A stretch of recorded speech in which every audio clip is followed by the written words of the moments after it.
આમોદમાં doctor Baba Saheb આંબેડકરની 135મી જન્મજયંતિ ભવ્ય રીતે ઉજવાઈ, જ્યાં ભક્તિ, આસ્થા અને સામાજિક એકતાનો અનોખો સંગમ જોવા મળ્યો. સવારથી જ નગર જય ભીમના ગુંજના નાદથી ગુંજી ઉઠ્યું. મુખ્ય વિસ્તારોમાં આવેલી બાબા સાહેબની પ્રતિમાઓ પર પુષ્પાંજલિ અર્પણ કરી શ્રદ્ધાંજલિ આપવામાં આવી. દલિત સમાજના અગ્રણીઓ અને ભીમ સૈનિકોએ શિસ્તબદ્ધ રીતે ઉપસ્થિત રહી ભાવભીની વંદના કરી. આ ઉજવણીની ખાસ વાત એ રહી કે રાજકીય મતભેદોને બાજુએ મૂકી ભાજપ અને કોંગ્રેસ સહિત તમામ પક્ષોના નેતાઓ અને કાર્યકરો એક મંચ પર જોડાયા.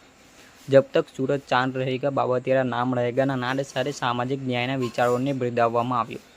માત્ર દલિત સમાજ જ નહીં પરંતુ નગરના દરેક વર્ગના લોકોએ ઉત્સાહભેર ભાગ લઈને સામાજિક સમરસતાનું ઉત્તમ ઉદાહરણ પૂરું પાડ્યું. માર્ગો પર ભારે જનમેદની અને યુવાનોમાં ખાસ ઉમંગ જોવા મળ્યો. ફૂલહાર અને ગુલાલથી સજાયેલી પ્રતિમાઓ વચ્ચે આખું આમોદ નગર કેસરી અને વાદળી રંગે રંગાયું હોય તેવો માહોલ સર્જાયો. મોડી સાંજ સુધી ઉત્સાહનો જોર યથાવત રહ્યો અને લોકો એકબીજાને ભીમ જયંતિની શુભેચ્છાઓ પાઠવતા રહ્યા.